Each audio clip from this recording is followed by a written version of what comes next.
শুধু সম্মানিত ভিউয়ার্স, আজকে এমন একজন ব্যক্তির সাথে আপনাদেরকে পরিচয় করব, কারণ উনি একজন হারার মতো প্রার্থী। বর্তমান করিমগঞ্জ লোকসভা আসনে এআইডিএফের প্রার্থী হয়ে এসেছিলেন, কিন্তু লোকমুখে শোনা যাচ্ছে উনি হারার মতো প্রার্থী, উনি হারবেন।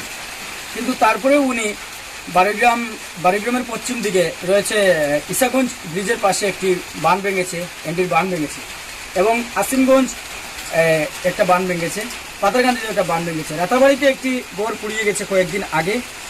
এখানে এই 4টি জায়গায় পরিদর্শন করেছেন তিনি।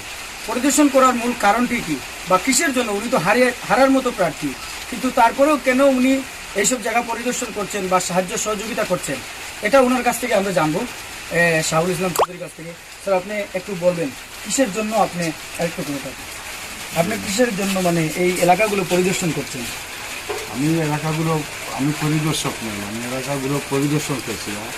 আমি এলাকাগুলো পরিদর্শন হ্যাঁ অবশ্যই পরিদর্শন করেছি, কিন্তু পরিদর্শনের একটা উদ্দেশ্যকে সাহায্য করার জন্য পরিদর্শন করছি। তো আমি আপনার আসিমগঞ্জের বাংলা যেভাবে আপনারা শুনেছিলেন এখানে গেছি, ইসাগঞ্জে গেছি। এখন এইটার পার্শ্ববর্তী এখন মুসলধারা বৃষ্টি হচ্ছে, দেখছেন, একজনের দোকানে বসলাম, বৃষ্টিতে বেরোনো যাচ্ছে না। তো পাশে একটা বাড়ি, ওই বাড়ি আগুনে পুড়ে গিয়েছিল। ওই বাড়ি বর্তমানে পাতারকান্দি সমষ্টিতে, আগে দক্ষিণ চব্বিশ সমষ্টিতে ছিল। তো আমি কোথায় ভোট পেয়েছি, কে আমাকে ভোট দিয়েছে, কে আমাকে ভোট দিল, আমি ভোট সেটা কয়টাই বা পেয়েছি সেটা আমি জানি ভালো করে বুঝি। আমি নিজেই বলে দিয়েছি ভোটের দিন সাম্প্রদায়িক অপশক্তিকে প্রতিহত করতে। আমি নিজেই বলেছি যে যেদিকে পার্লামেন্ট সেদিকে ভোট দেওয়ার জন্য। সুতরাং ভোট আমার কাছে মুখ্য কিছু নয়। আমাদের স্বভাবসুলভ আচরণ গত 20টা বছর থেকে যখনই কোনো প্রাকৃতিক দুর্যোগ হয়েছে, মহামারী হয়েছে, করোনা মহামারী হয়েছে, বন্যা হয়েছে, অথবা কোনো ধরনের বড় ধরনের ঝগড়াঝাটি হয়েছে, এইসব ক্ষেত্রে মানুষকে সাহায্য করার জন্য অথবা যেখানে যে সমস্যা হয় সেই সমস্যার নিরসনে আমরা ঝাঁপিয়ে পড়ি। আমার সঙ্গে থাকে আমারই ফাউন্ডেড, আমি যেটা প্রতিষ্ঠা করেছিলাম 2002 ইংরেজিতে, গ্রিন ইন্ডিয়া ফাউন্ডেশন। সেই গ্রিন ইন্ডিয়া ফাউন্ডেশন আমি এবং আমার পরিবারের সদস্যদের, আমার ব্যবসায়ী কর্মীদের নিয়ে সেই সংগঠন গঠিত, স্বেচ্ছাসেবী সংগঠন। সেই সংগঠনকে সঙ্গে নিয়ে আমরা গত 20টা বছর থেকে যে কোনো প্রাকৃতিক দুর্যোগে মানুষের পাশে থাকি। সেটা আমরা অভ্যাস এবং স্বভাবসুলভ আচরণ।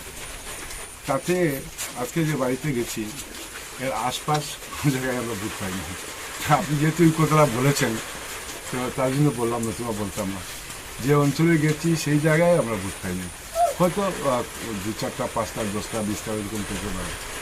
তো ভোটের কোনো ভবিষ্যতে আজ থেকে কাজ শুরু করে দিলাম, ভবিষ্যতে আমার ভোট পেয়ে যাব, আমি 20 বছর থেকে কাজ করতেছি। তো সেটা আমাদের আলটিমেট গোল ভোট পাওয়া সেটা নয়, সমাজের কাজ করা, সমাজের নিষ্পেষিত নিপীড়িত মানুষের পাশে থাকা, সেটা আমাদের একটা আনন্দ পাই, স্বভাবসুলভ আচরণ হয়ে গেছে। আপনি দেখেন উচ্ছেদ হয়েছিল, আমি সবার বাড়িঘর বানিয়ে দিয়েছি, মসজিদ বানিয়ে দিয়েছি, মজাকরা বানিয়ে দিয়েছি। সেগুলো তো গত নির্বাচনকে উদ্দেশ্য করে করা হয়নি, আর সেটার বিনিময়ে আমি পাইনি। কেন দুর্গামাত্র সেটার বিনিময় দেবে? আমি বিনিময়ে যদি আশা করে থাকি আল্লাহর কাছ থেকে, তাহলে মানুষের কাছ থেকে বিনিময় আশা করবো কেন? তো সেটা আমার স্বভাবসুলভ আচরণ।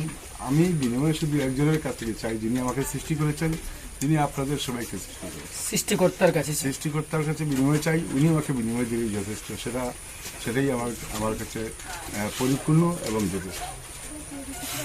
দর্শক, আপনারা তো দেখতেই পাচ্ছেন, শুনতেই পাচ্ছেন উনি কি বলেছেন। উনি এটাই বলেছেন, আমি ভোটের জন্য এবং ভোটে হারা এবং জেতাতে আমার কোনো কিছু যায় আসে না, আমি শুধু মানুষের সহায়তা করা এবং পাশে থাকা, এটাই আমার দায়িত্ব এবং কর্তব্য, এই কথাই উনি বলেছেন। তো বিস্তারিত আমরা কোথায় গিয়েছি ওনার সাথে, উনি কোন কোন জায়গাতে গিয়েছেন, কি করেছেন বা কিভাবে সাহায্য করেছেন, বিস্তারিত আপনাদেরকে ভিডিওতে তুলে ধরবো। ভিডিও আপনারা দেখতে থাকুন। আমাদের কর্মসূচি আগামীকালও আছে। এই যতদিন বন্যা থাকবে, আগামীকাল আমরা আলগাপুরে যাব, হাইলাকান্দি জেলা ভিজিট করব, এবং যেখানে আমরা ক্যাম্প পাবো সেখানে আমরা অসহায় মানুষদেরকে সাহায্য করবো, যতটুকু পাই, যতটুকু আমার সামর্থ্য যায় সেই নিয়ে আমরা যাবো এবং সাহায্য করবো। ওনার কাছ থেকে আমরা এটাই বুঝতে পারছি যেন কোনো একটি জায়গা লাগে, একটি যেমন এনজিও হোক বা একটি ক্যাম্প বানিয়ে কয়েকজন লোক যদি একত্রিত হয়ে সেটাকে ডিস্ট্রিবিউট করার মতো লোক থাকে, তাহলে উনি অবশ্যই সাহায্য সহযোগিতা করবেন। শুধু এখানে নয়, উনি আরো বিভিন্ন জায়গাতে যাবেন, বিভিন্ন জায়গাতে গিয়ে সাহায্য এবং সহযোগিতার হাত বাড়িয়ে দিবেন। ওনার কাছ থেকে আমরা শুনতে পাচ্ছি। বিস্তারিত ভিডিওতে দেখুন কি কি করেছেন বা কোথায় গিয়েছেন, দেখতে থাকুন।